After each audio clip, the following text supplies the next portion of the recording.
Hello and welcome to Global News Today, bringing you exclusive interviews with leading experts every weekday here on Arabiya English. I'm Tom Burges Watson. Coming up on today's programme, President Trump signs a bill to end the longest government shutdown in US history, which left hundreds of thousands of workers unpaid. Or with the Republicans and Democrats blaming each other, we ask who fared worse as a result of those 43 days of paralysis. Plus, the UN Secretary-General Antonio Guterres calls for an end to hostilities in Sudan and says that humanitarian aid must be allowed to reach civilians in desperate need. We'll have the latest on that in just a moment.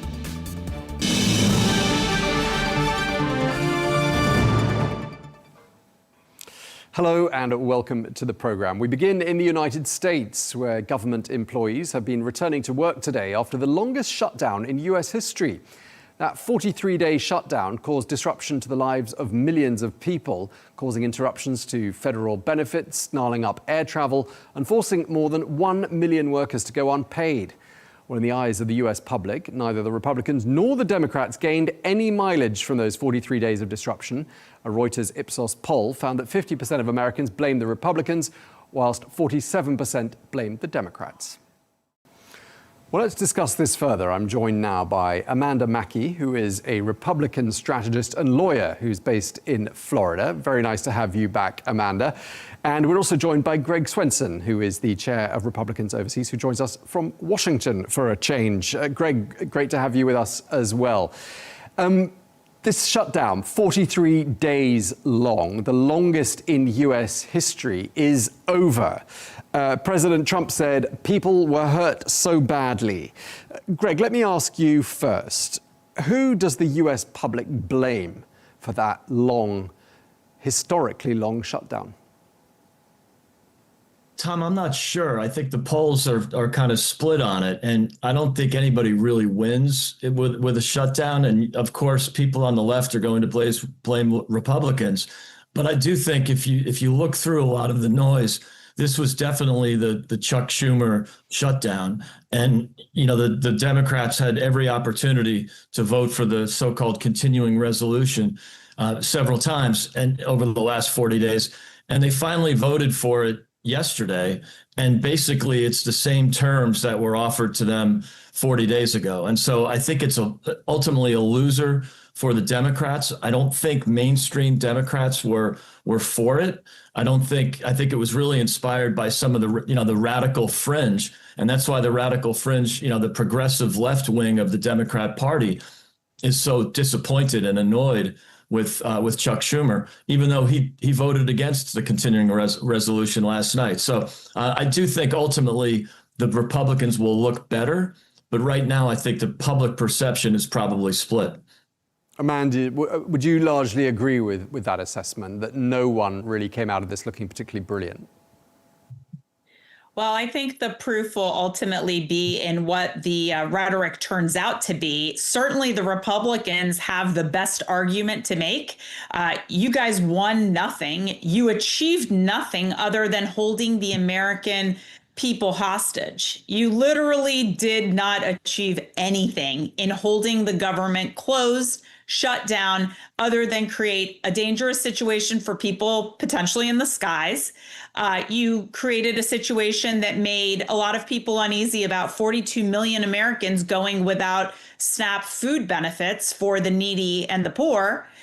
So what did you accomplish? You set out to do this in the name of Obamacare health provisions and to extend those tax subsidies. You didn't get anything on that in this bill. So really, what did you accomplish? So the Democrats have egg on their face, I think. But if you look at the results of last Tuesday's elections, they certainly swept in states like Virginia, which is obviously home to a lot of federal employees, over 300,000 federal employees. So in Virginia, in New Jersey, they did win. And so if you look at election results during that time, they did capture the audiences and the independents. But what will be interesting, really, to see is ultimately who do the Americans blame for the shutdown. And I think if you look at what the Republicans have said, this is a continuing resolution. We were just trying to get a bill to open up the government. We weren't doing anything fancy in this. You'd supported this before, but you didn't support it this time. I think the real challenge here is going to be for the Democrats and where they go from here, because now they are very divided. They're very upset with Chuck Schumer. They want him out. They're probably coming for Hakeem Jeffries, the House Minority Leader, next. And I think someone like AOC, her star rises very high during something like this. Greg, do you buy into the argument that the recent wins, the electoral wins that were clocked up by the Democrats last week, were somehow boosted by this ongoing shutdown as it was then? Oh, absolutely, Tom. I mean, it's no coincidence that they kept the shutdown going right through that election day. And it definitely had an effect in Virginia, where, as Amanda said, there are a lot of federal workers. And so, I don't think the Republicans had a great chance in Virginia anyway, but she surely won by a bigger margin than we expected. And I thought it's pretty ironic. I agree with Amanda that when people start actually looking at the details, they'll blame the Democrats in this case, because on the surface, they read the headlines and they say they see government shutdown, and the Republicans control the White House, the Senate, and Congress. And so the immediate perception is that there's some dysfunction in Republican-controlled Washington. But when they look in the details and see who really drove this process in the Democrat Party, which again is the progressive left wing, and as well as the fact that you need 60 votes in the Senate to pass something. So it was really the Democrats that shut the country down. Ironically, they claimed it was for the extension of these temporary COVID subsidies for Obamacare.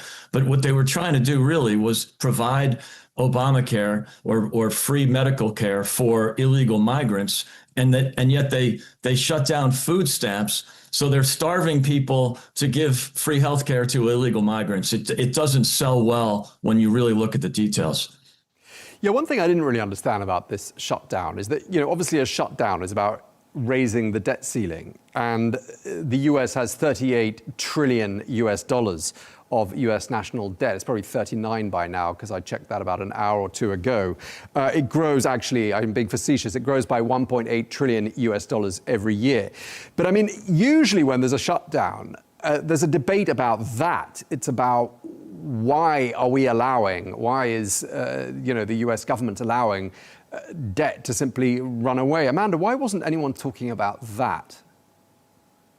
Yeah, that's a great question. I mean, I think that Congress has gotten so far away from its responsibility in balancing a budget. I mean, when was the last time that we did that? It's been at least 3 decades. And so I think you just see that Congress is not doing its job. It really does lend so much credence to the need for term limits. And when I ran for office, that was something that I campaigned on, the need for term limits, because if you keep rewarding people with these jobs, they're never going to do anything to earn your vote. And look where we are. 43 days of a government crippled. We're the strongest superpower in the world, and we couldn't get our government open over Obamacare subsidies. It just doesn't even make sense.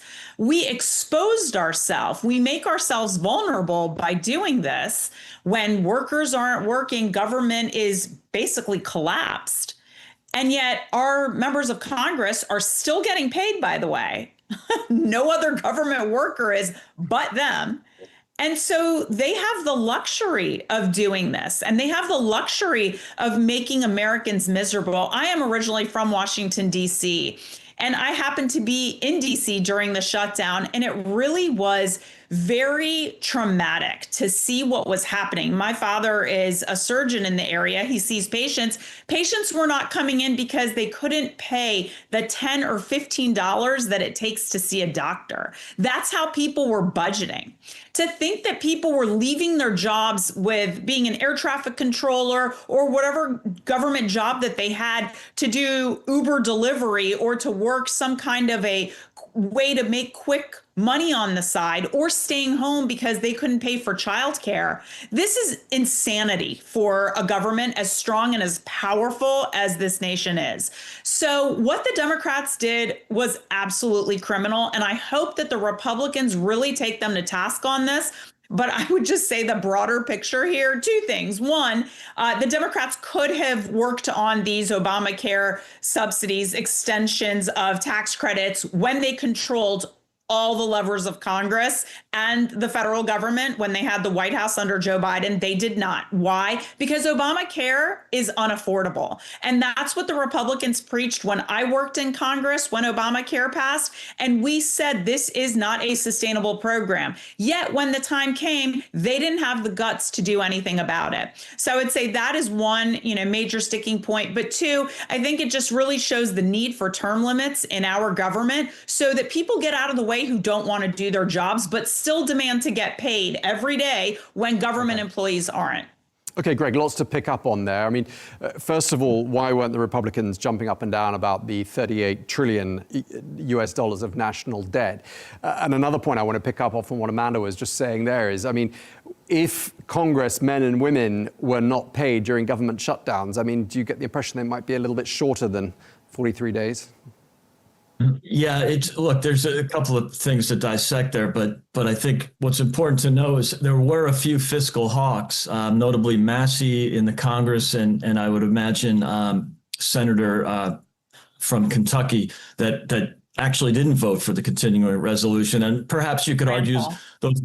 Yeah, thank you. Thanks, Amanda. But you could argue, those were protest votes, but, I think there needs to be more of those. And the time to do that is not necessarily during a continuing resolution. The time to do that is during the legislative process. And we did have some spending cuts, not enough, of course, but we had the most spending cuts we could get in that legislative process for the big, beautiful bill. But I do think there needs to be more attention. The history is interesting here. The last time we had a balanced budget was when Bill Clinton was president. But of course, the Congress was run by Republicans. It was Newt Gingrich, the Republican Revolution or the Contract with America. That's the last time, and that was in the 90s.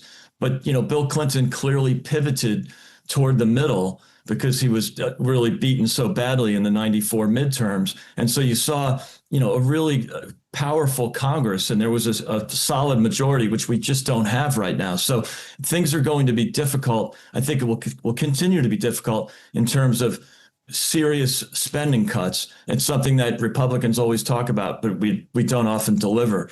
So I think the only way to fix this problem might be to grow out of the debt, basically grow out of the deficits by increasing tax revenues. Tax revenues are up significantly since 2017 and the tax reform and deregulation that Trump brought in the first term. I'm not sure there's enough room there to make those dramatic improvements, but he is trying, and there is going to be significant deregulation, or already has been. We'll start to see the effects of that, and hopefully we'll see that in tax receipts. So, I think there has to be a return to fiscal sanity and a return to the Laffer curve, and understand that, lower taxes actually end up delivering more tax receipts. Amanda, I don't know what your thoughts are on that. And one thing I wanted to ask you as well is, if federal workers were not paid for 43 days, did they show up for work? Because if they didn't and then they get paid back pay, isn't that just really bad value for money for the US taxpayer?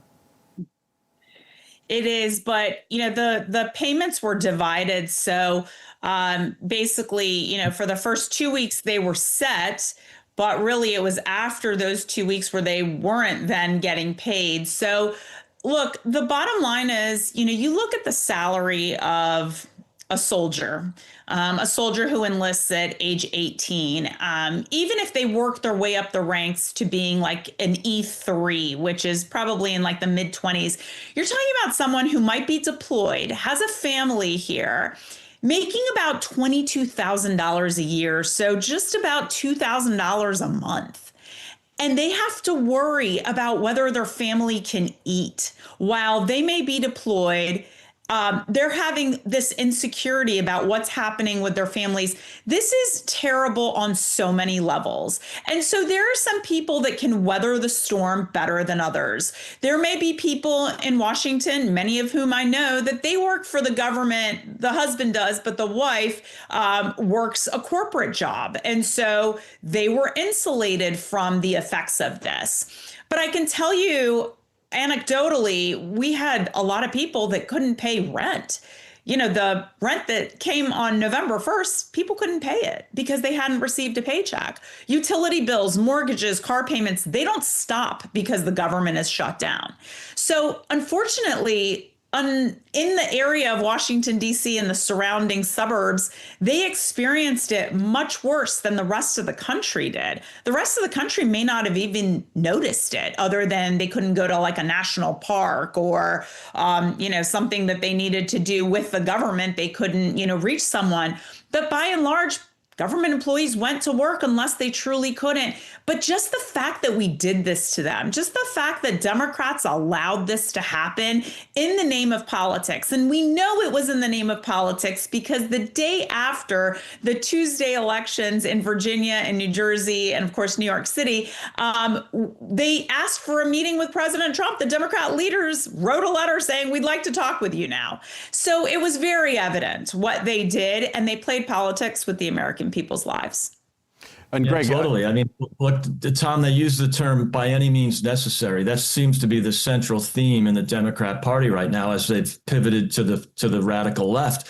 And so they were willing to have people, depending on food stamps, go hungry. They were willing to have soldiers, as Amanda pointed out, going without a paycheck. Imagine Democrats willing to stop welfare benefits. I mean, that's what they really believe in. And, as a conservative, we would prefer fewer welfare benefits. We'd prefer less government spending, but we wouldn't want people to go hungry. I'm all for the safety net. And so the fact that they stopped food stamps because they just believe in, as I said, any means necessary. They're willing to do whatever it takes for the benefit of the NGOs and the radical left, Soros-backed funding groups that they have. That's really what drove this. I don't blame mainstream traditional Democrats for this. Sure. And I was going to say, ironically, we don't know what the level of damage on the US economy was from those 43 days of shutdown, because the agencies that generate the statistics were out of action for the duration, so we don't really know. But I just want to ask you both, do you think there was some nervousness in the ranks of the Republicans that the government was shut down for 43 days on a Republican leadership sort of watch, if you like? Did you get that sense at all, Amanda? I do believe that there was obviously discomfort, and then Tuesday in the elections obviously made that even more palpable and noticeable, if you will. But I think John Thune, the Senate Majority Leader for the Republicans, just did such a great job, even under pressure from President Trump, of nuking the filibuster. And we could have done this without the Democrats. He refused to do that, which really shows a lot of principled leadership. Because I know there were tons of Republicans that were just like, screw the Democrats, just do this. We need to do this. But ultimately, the Republicans were in solidarity. They held their ground. They knew they were right. Despite what happened on Tuesday, they stood firm together in solidarity. And I think that is what ultimately moved the needle for them, and getting the Democrats to be on board. I think the Democrats finally said, we're not going to make any headway here. We might as well reopen the government. We'll take the wins from Tuesday and just be happy with that. And Greg, I don't know what your thoughts are, whether you felt like people in the party were getting a little hot under the collar and a bit nervous about this ongoing shutdown. But let's be clear. It only really tides the US over until the 30th of January, because isn't there going to be another vote at that point when there's the next threshold that needs to be crossed? Is that correct? That this we might be the sense of normality might be quite short-lived.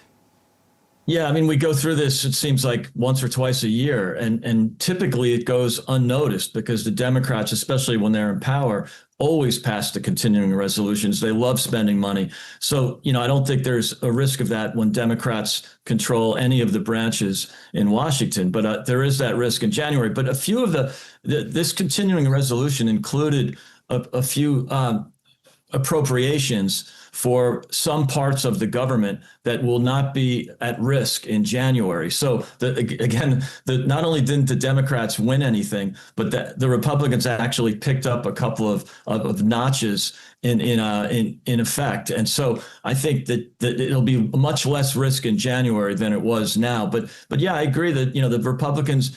We were a little bit nervous because this is unprecedented. The longest shutdown to date was 35 days. So we won't really know the economic effects until the fourth quarter numbers come in. But there will be some effects to the economy, that's for sure. But I think in the first quarter of 26, you'll see the effects of the tax reform and deregulation start to kick in. So I'm not too worried about the long-term political effects. But yeah, it was uncomfortable for us. And Amanda brings up a good point about ending the filibuster. I'm a big believer in the filibuster, and I think most Republicans are, whether we're in power or not. And it's important to keep that. But I'm afraid that we're at risk of losing it anyway if the Democrats, or if and when they take the Senate again, they will drop the filibuster. So there was an argument, we might as well do it ourselves now and take advantage of it and pass the CR. But I think ultimately they will do it, and they were threatening it during the Biden years. The only reason they weren't able to drop the filibuster is because Joe Manchin and Kristen Sinema were moderate Democrats and sensible and common sense Democrats who stopped that from happening. But that was close, and they're no longer in the Senate. So if the Democrats take the Senate back at some point, it will be led by the radical progressive left. They will drop the filibuster, and then we'll regret not doing it when we had the Senate.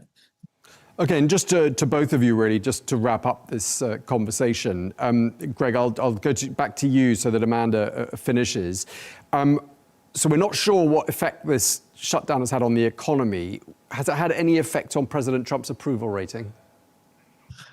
I don't think so. I think that if anything, again, the headlines will make people think, on the surface that the Republicans are in control, but, the government was shut down. But once this is digested, once we see some of the outcomes, I think it will turn in favor. But I don't think the president lost any strength in the ratings, because of the shutdown. He was very transparent, very vocal about it. So I think if anything, he picked up a few points. Okay, Amanda, your final thoughts so we can wrap up this conversation.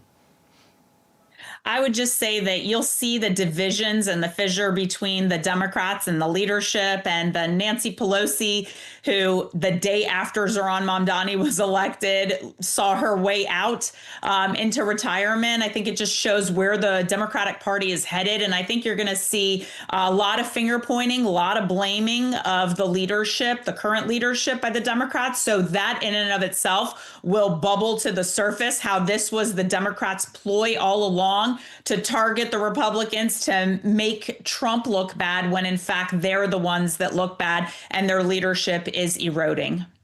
Okay, well, Amanda Mackie, you have had the last word. Thank you very much indeed to you, and thanks as well to Greg Swenson, Chair of Republicans Overseas. Thank you very much indeed to you both.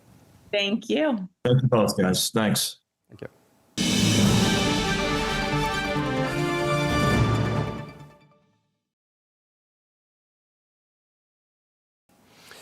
Moving on now to the situation in the West Bank, where it's reported that Israeli settlers have torched and defaced a mosque in the Palestinian town of Deir Itzia.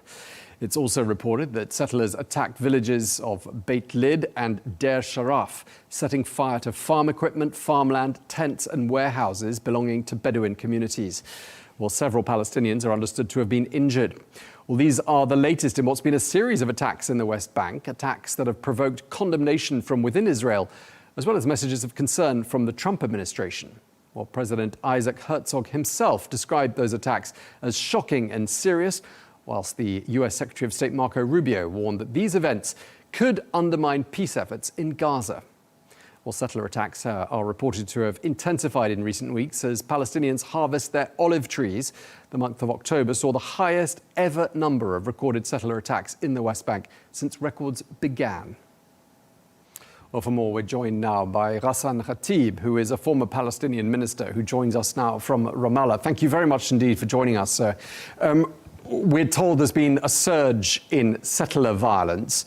I wondered if you could just tell us what the latest is on the attacks that are being carried out during the course of this week. Yeah, there seems to be a systematic increase and escalation in the Israeli settlers' terrorism that has been launched against Palestinians, especially in rural areas adjacent to Israeli settlements. And apparently the objective is to deter Palestinian villagers from reaching their land as a preliminary step for the acquisition and the confiscation of these lands. Recently, there has been increase in the attacks in the north of the West Bank. Last Saturday, at least, there was 30 recorded attacks by settlers in the same time in 30 different locations in different parts of the West Bank, but mostly in the north, around Tulkarem, Beit Lid, Der Sharaf, Deristia, and other villages in the north of the West Bank. And the fact that 30 attacks were recorded in the same time, in the same day, indicates that this is not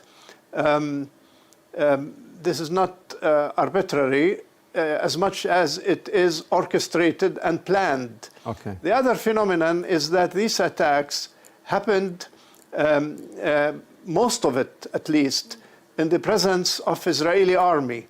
And the Israeli army was either watching and doing nothing or protecting settlers when there are clashes with Palestinian villagers, which means that these settlers' attacks are backed and encouraged by the Israeli government and army. The olive harvesting season has been particularly violent this year. The UN says that during October, there was an average of 8 settler attacks per day. I mean, you say that this doesn't look like spontaneous attacks. These look like they've been orchestrated. What do you read into the timing? Why is it happening now? I think the timing has to do with internal Israeli aspects. I think that the different Israeli right-wing parties are competing with each other in showing hostility to the Palestinians and showing enthusiasm and contribution to the expansion of settlements and terrorizing the Palestinian villagers. Because as far as we in the West Bank are concerned, there hasn't been any development that would invite such dramatic increase recently. It's all related to internal Israeli aspects and competitions on showing hostility towards Palestinians. I mean, to be fair, there has been condemnation from within Israel for these attacks. The head of the IDF Central Command, a man by the name of Major General Avi Bluth, called these attacks, quote, anarchist fringes, and said they must be dealt with firmly. Do you think those responsible will ever face justice?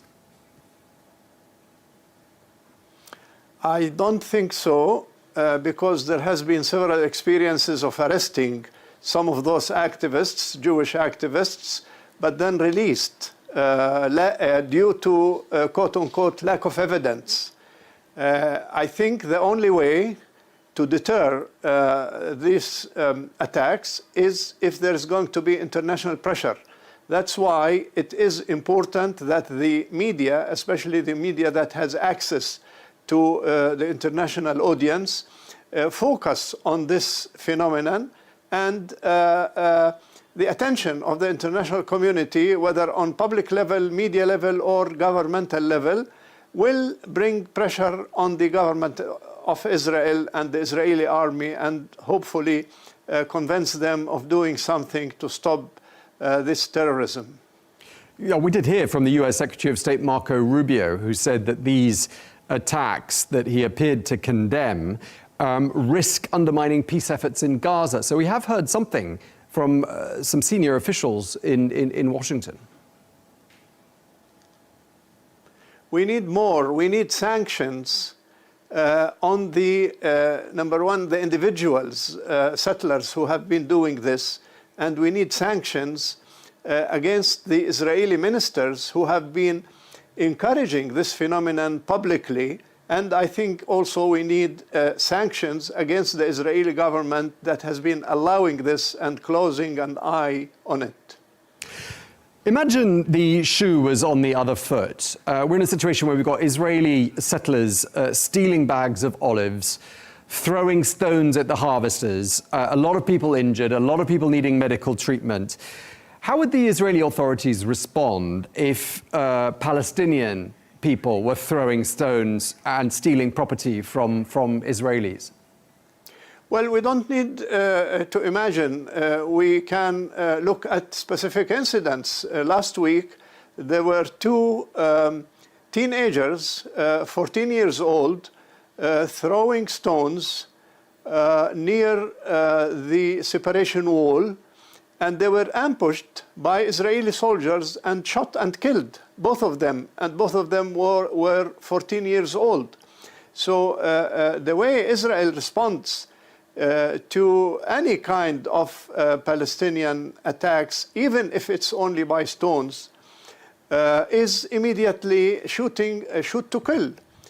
While on the other hand, the Israeli army is watching and actually guarding those settlers while attacking Palestinians, not only attacking their olive and uprooting their trees or burning their properties, but also attacking and beating up and sometimes killing Palestinians and international persons who sometimes are helping the Palestinians and trying to protect them without doing anything. All this is recorded by journalists and by monitors and by the Israeli army themselves. And the Israeli army is always, not always probably, but in most of the cases, are witnesses to these settlers' activities, and they are doing nothing. We shouldn't be surprised by this, because when we follow the statements of Israeli officials, Israeli ministers, we see that those officials and heads of parties have been encouraging those settlers, providing them with guns, providing them with relevant vehicles to the mountains, and encouraging them to go ahead with these attacks against Palestinians. That's why our problem is not with individual extremists in the Israeli society. Our problem is with the Israeli government that is allowing this and encouraging it. And Dr. Khatib, when you say there are people who are encouraging it, who in particular are you talking about? Which ministers, which officials would you say are to blame for this? I think I start with the Israeli Prime Minister Bibi Netanyahu. Bibi Netanyahu did not say anything yet on this phenomenon, in spite of the fact that it has been covered by the Israeli media and by the international media. He, as the person in charge of this government, and he, as a person who is behind the settlers movement, has been silent on it, which means that he is part of it and encouraging it. In addition to this, there are specific ministers like Smotrich and Ben Gvir who have been explicitly and publicly involved in encouraging those settlers and provide them with the kind of weapons and with the kind of equipment that they are using in their attacks against Palestinians. So it's not a marginal phenomenon, but it's the responsibility and the intention of the mainstream in Israel and the Israeli government headed by Netanyahu himself. Now, earlier on this week, there was the funeral of a 13-year-old boy by the name of Aissam Moualla, a Palestinian boy. He was in a coma for a while after inhaling tear gas that was fired at him by the IDF at a village in Beita, which I think is near to Nablus. And at the time, he was picking olives. I mean, that's just one case this week of a 13-year-old boy being killed, it would appear, as a result of the actions of the IDF. What's your message to the world about this kind of shocking, deadly violence? Our message is that it's about time to put an end to the double standard approach to this conflict, Palestinian-Israeli conflict. My message is that Israel is behaving as a terrorist state, and the settlers are behaving as terrorist individuals and terrorist groups. And this phenomenon will continue not only on the expense of the human rights of the Palestinians, but also it will affect the stability in the region in general. And therefore, it is the responsibility of the international community to step forward and sanction the Israeli government and some individual ministers in that government in response to the illegal terrorism and attacks against the Palestinians, because this is the only way to put an end to this phenomenon. And because if we don't put an end to it, it will lead into deepening the instability and probably creating a very explosive situations here. Yeah, and I wonder if President Isaac Herzog, the Israeli president, sees things from your perspective as well, because he called these latest events shocking and serious, and he blamed, quote, a handful of violent and dangerous individuals. I mean, it's not as though all Israelis endorse this kind of behavior, is it? And there do seem to be divisions within Israeli society with regards to issues like this one. Well, there might be a minority of the Israelis who feel that this is something that needs to stop. But when it comes to officials, including the president, I think this is very hypocritical approach, because the officials in Israel are encouraging this phenomenon. The Israeli army is very capable of stopping this phenomenon if they decide to do so. The fact that it is continuing indicates that the Israeli officials, heads of parties, government, army, are not doing enough to stop this phenomenon. And therefore, they also share the responsibility. We're drawing to a close, but I just wanted to ask you a couple of more questions. 3 weeks ago, the US Vice President J.D. Vance and the US Secretary of State Marco Rubio both used pretty strong language to condemn a vote that was taking place inside the Knesset with regards to annexing the West Bank. They called it stupid and insulting. I mean, that's unusually strong, isn't it, coming from Washington, aimed at Israel? Do you think that's a sign that perhaps patience in Washington is wearing thin? I don't think so, because I think that what is worrying for us is not whether Israel is going to take a decision to annex the West Bank or not. What is worrying for us is the de facto annexation that is taking place on day-to-day basis in the different parts of the Palestinian territories. Israel is taking land every day. Israel is kicking out Palestinians from their land every day. Israel is terrorizing Palestinians to get them away from their lands in the West Bank. And therefore, Israel is practicing, practically speaking, in a de facto manner, the annexation without announcement. And the United States, which under previous administrations used to have at least a verbal critical position against the settlement expansion, now they no longer consider settlement expansion to be a violation of the international law. And we heard American officials, especially the American ambassador to Israel, supporting the settlement expansion, visiting settlements, encouraging settlement expansion. So the United States, when it comes to Israeli settlement policy, the current administration of the United States is part of the problem and cannot claim that they are impartial. Yeah, well, clearly Israel and the United States look isolated on this particular issue internationally, because a great number of countries do recognize a Palestinian state. And there's an extension of what you were just saying. Israel's built, I think, 160 settlements housing some 700,000 Jewish people since it occupied the West Bank and East Jerusalem. And I just wondered, I mean, that land obviously would ordinarily be part of a future Palestinian state. So what does it tell us about Israel's intentions and Israel's attitude towards the idea of a Palestinian state? Well, I think that there are two motives behind the Israeli behavior in the Palestinian territories, particularly the West Bank. The first one is ideological. They convinced themselves that they have historical religious right of this country, and therefore they are enforcing their presence and trying to kick out the Palestinians on the basis of this ideological claim. The second is political.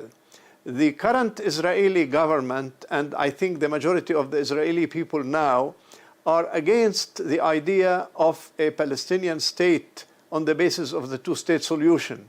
Palestinian state in the areas occupied in 1967, West Bank and Gaza Strip. And therefore, they try to expedite the settlement expansion in order to create a practical reality on the ground in the West Bank that does not allow, practically speaking, or close the window for a Palestinian state, which is contrary to the will of the international community and contrary to the international legality and specific resolutions from the United Nations and relevant international agencies. Okay, and just to wrap up, Dr. Khatib, if you had one message for President Trump with regards to what's happening in the West Bank, what would you tell him? I would tell him that neglecting the Palestinian rights does not make it disappear, and trying to behave as if the region can live in normal reality while the Palestinian land and rights are being stolen is not going to bring us nearer to stability and regional peace. And the events of the last 2 years were a proof to this, and continuing to undermine the political, national, and human rights of the Palestinians in West Bank and Gaza will only contribute to instability in the region and will bring further violence contrary to the interests and desire of the people of this region. Former Palestinian Minister Dr. Hassan Khatib, thank you very much indeed for speaking to Al Arabiya English. You're welcome. Thank you.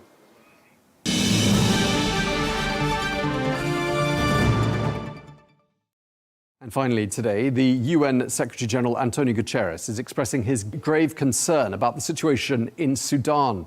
He's calling for hostilities to stop and for humanitarian aid to be allowed to reach civilians in desperate need. Well, Guterres has also called on the Sudanese army and their rivals, the Rapid Support Group, to engage with his envoy for Sudan and bring about a negotiated settlement to this conflict. Well, the conflict, which erupted in April 2023, has created the world's worst humanitarian crisis. And analysts say Sudan is now effectively divided, with the RSF dominating all of Darfur and parts of the south of the country, while the army holds most of Sudan's north, east, and center. Well, let's get more now. We can speak to Eugene Byun, who is a UNHCR global spokesperson who joins us now from Geneva. Eugene, thank you very much indeed for taking the time to speak to us. It's reported that last week the Rapid Support Forces accepted a ceasefire that was proposed by the United States. The army has not accepted that ceasefire. Are there any signs of a let-up in the violence there in Sudan? Unfortunately, we're still seeing a lot of the civilians from Al Fashir is seeking safety in neighboring town, including Tawila, and also the further as far as like Ad-Daba, which is like a 1,000 kilometer, to seek just the safety, and then also that any food, any service is available. So unfortunately, we'll continue call all parties involved in this conflict to let civilian to seek safety, and as well as guarantee the safe passage for those civilians. Right, and in this context, with war raging on and neither side showing any signs of backing down, how difficult and how dangerous is it for humanitarian operations to be carried out? We have to remember that the Al Fashir itself and then the surrounding area was besieged for over 500 days already. And it has been extremely difficult for humanitarian workers to move around and getting the humanitarian aid to those people in need. And now, more than ever, that with the communication cut off from Al Fashir, and it become extremely difficult and dangerous for humanitarian worker as well as a civilian who is seeking safety. And we are seeing a lot of the children, women, elderly arriving in Tawila town, 50 kilometers from Al Fashir, completely malnourished, completely traumatized. So it shows that the month of not getting any humanitarian aid make civilians suffering for the month.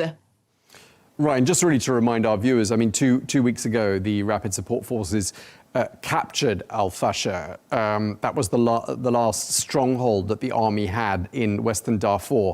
And then there were, of course, those shocking reports of violence in Al Fashir. I mean, are you saying that with communications cut off, we don't really have a clear picture of what the humanitarian situation is like there in Al Fashir?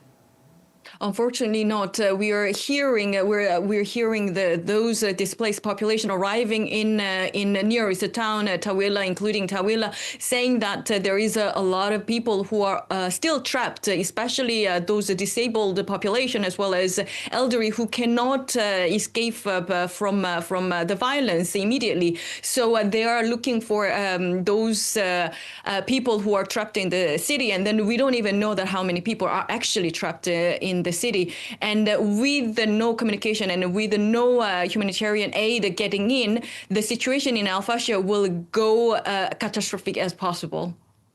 Right, and with the mass violence has come mass displacement. It's reported that 12 million people have been forced to leave their homes in different places across Sudan. Where have people fled to, Eugene? So among those 12 million displaced population, from Sudan, that 8 million, nearly 8 million decide to stay inside of Sudan.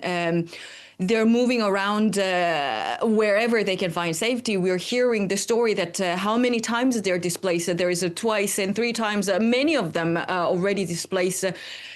Experienced the displacement over last 2.5 years, and the 4 million are actually seeking safety in neighboring country, crossing the border. And then you can imagine that being a refugee in neighboring country with basically nothing, and also they don't know that where their family member is harsh. And then also that when you see the neighboring country of Sudan, that they're also having their own problem, but generously receiving those refugees who desperately need support from international community. Right, they do desperately need support. It's been 2.5 years of conflict.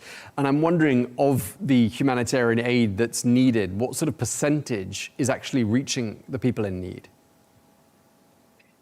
Of course, we have to think about too, like access as well as the funding. That do we have access to all those population who are urgently need humanitarian aid? No, absolutely not. Because of insecurity and the fighting ongoing inside of Sudan, it's very, very difficult for the humanitarian worker, humanitarian aid to reach those people. And also the funding is also not pacing those need, not just the Sudan, but neighboring country who, as I mentioned, that who generously hosting those people. We are seeing a lot of lack of funding, how it impact those population, especially health and education and psychosocial support and protection, etc. We are seeing just recently that outbreak of the cholera in Chad because there is a lack of health sector funding. So we are really the point that if there is no additional support to Sudanese people, that we were gonna see the humanitarian catastrophe. Yeah, I mean, why don't you think this conflict is receiving more global attention? Of course, we have to think that there is a crisis all of the world, a displacement crisis all of the world, unfortunately. But we have to also remember that Sudan is actually suffering the biggest displacement and the humanitarian and protection crisis at the moment. And we have to really keep up our support. We are thanking those international community who support with their funding and an aid. But also we need the international community keep continuously putting the pressure that the Sudanese people can return to their place, their home peacefully, and then rebuild their life. And we've heard reports of pockets of famine in different places around Sudan. I'm just wondering how widespread the famine is. As I mentioned, that there is a place that the humanitarian aid cannot reach. For example, at Russia, like it's been a month that there has been no food at all. And then there is a lot of places in Darfur region that's suffering the same thing, as well as Kordofan, where there is active fighting. Even though that the area that we can reach those people in need, because of a lack of funding, that we might not have enough food to distribute to those people. Okay, and we've heard the UN humanitarian chief Tom Fletcher holding talks with the army chief in Sudan, Abdel Fattah al-Burhan. I mean, what's the UN calling on Sudan to do? Peace, simply peace and ceasefire. And then those parties involved in this conflict has to put the civilians' life at the front as a priority. So they have obligation to follow and then also uphold international humanitarian law and the human rights law, which prevent attacking any civilian. And then those civilians who fled from their home, the one thing they want is a peace to come to their country and then they can return. Okay, and just lastly, I mean, this sort of takes us back to where we began the conversation, but do you see any glimmer of hope that perhaps there could be, in the months ahead or the weeks ahead, an end to the conflict there in Sudan? We have seen some internally displaced Sudanese returning those areas that has a stability and security. For example, like we are seeing those population returning to Khartoum, but also that even though they're returning to their home, the infrastructure is completely destroyed because of 2.5 years of a conflict. So we're all call the international community that even though that there is no perfect security and safety in the country, we have to support those internally displaced Sudanese who are willing to go back to their home and rebuild their future there. Okay, well, we really appreciate you taking the time to speak to us. Thank you very much indeed. Eugene Byun, UNHCR Global Spokesperson. Thank you again. Thank you.